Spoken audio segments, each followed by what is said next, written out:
these illegal miners are not trapped.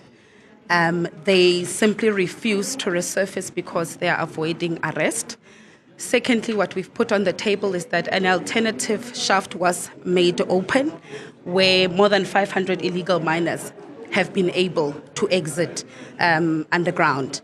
And we are of the view that these illegal miners are refusing to exit on that particular shaft because they are avoiding arrest. It is possible for them to exit through Margaret because we have seen in the past 2 weeks more than 500 exiting.